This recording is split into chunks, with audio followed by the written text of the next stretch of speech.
Yeah, you sure did. Which Yeah. is And not to downplay attitude, because I think with anyone who's involved in this kind of major illness, that attitude is a critical part of that. In fact, one of the doctors, when he had read the draft of the text, he wrote it back and he said, "You've said exactly what we tell people all the time, that there are things in the medical profession, and no matter how good they are, and I would be the first one to say how expert they are, and I would never attempt to learn all the things that we had to learn in this book. But the fact of the matter is that they say there's so many things that they can't control, and it really comes down to attitude and a person's willingness to fight and to say, I'm going to beat this. And they can't, that medication doesn't do that. through all of this, your boyfriend Scott stood by your side. You grew closer.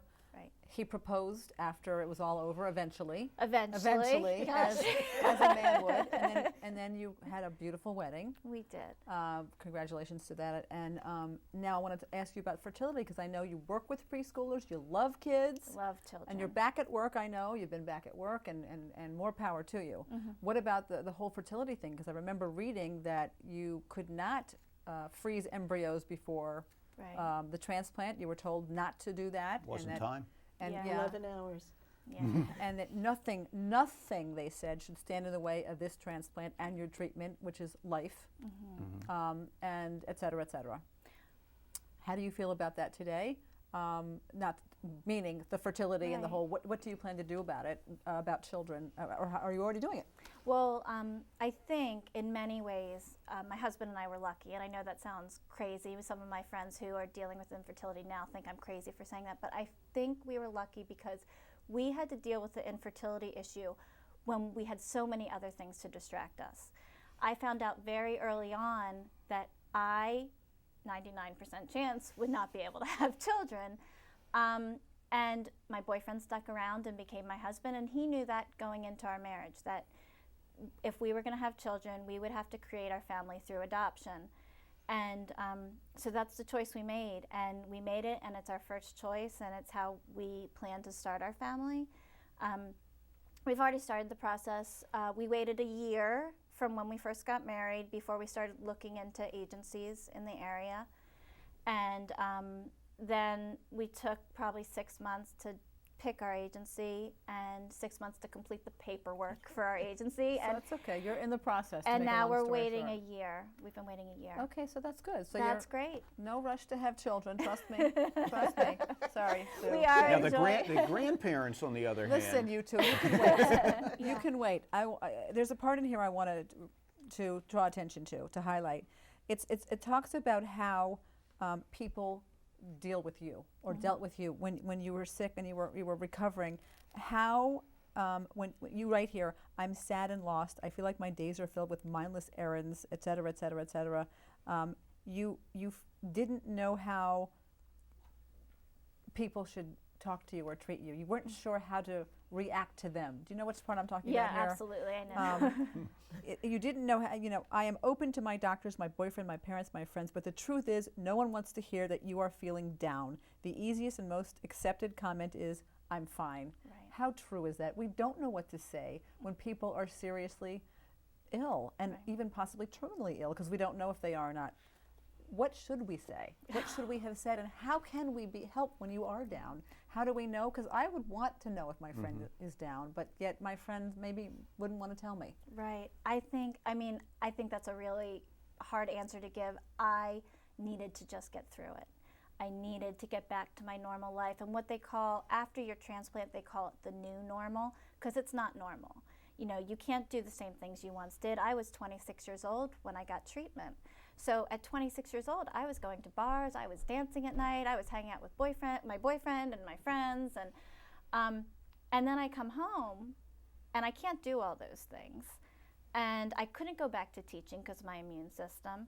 And so for me, I needed to power through it. It was just, for me to evolve again into myself. And I'm not sure what anybody could have said. I don't know what my parents could have said or my boyfriend at the time could have said. I think they did everything they could to support me. But it's a depression, isn't it? Well, Yeah. it wasn't just her going through the new normal. It was also medically. She was coming off some very serious medicines that were leaving her with massive headaches. And so any self-doubt Dani had, she had, I guess, 2 or 3 months after the transplant. It began, and it really lasted a good Also, 6 months or It's so. not that it's a letdown to be alive, but the excitement, the drama, everything, the focus. Yeah. You've got to get back to a normal of sorts and start living a life. I can imagine anyone who's had a serious illness, I guess, and that wants desperately to get that life, it's never going to be the same. In some ways, I'll bet it's better because you are alive. Absolutely. Do you worry about relapse? You know, I didn't, I can say. But now that I've mentioned it, Until do? You know what? I feel so strong on a daily basis. I feel so strong, and I hardly ever even think about this anymore. But we just went out to Seattle for my 5-year checkup. wow. Medical which is clearance, great. Yeah. And you got medical clearance? I got You're medical cured. clearance, but the moment I walked back into that facility, and I thought I'd walk in, strong and confident. My only thought was, they're going to find something else. Why did I come here? They're going to find something wrong with me. Wow.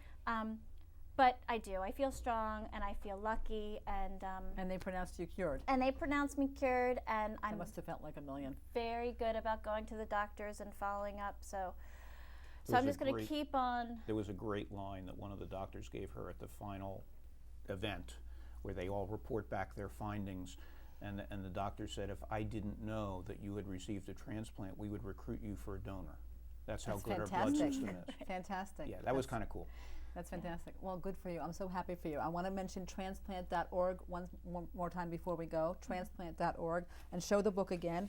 It's called It's Good to Know a Miracle, Dani's Story, One Family's Struggle with Leukemia. Hope that helps anybody out there. This is the bookmarking of the place that I just read that touched me so much about you, Dani. And Sue and Jay, Shotel, whatever drove you to turn this into a book, teachers that you are, I guess, and journalizing that you did, I get it, and I'm glad that you did. It's wonderful. Thank you so much. Hope this never happens to you again. Write about something else next time. Any chance? Actually, we are planning to write a set of Children's books. children's books about our Labrador Retriever and our soon-to-be trip across the United States. Fantastic. Okay, Jay and Sue, Shotel, what? Great. Dani Greene, thank you so much. Thank you very Glad you're much. alive. Thanks. Thanks for having us. Great. I'm glad you all came. forward.motion@comcast.net is my email. I'm Karen Allyn. Thanks for watching, everybody. We'll see you next time. Bye-bye. You can hear Allie. Okay, pass this book around.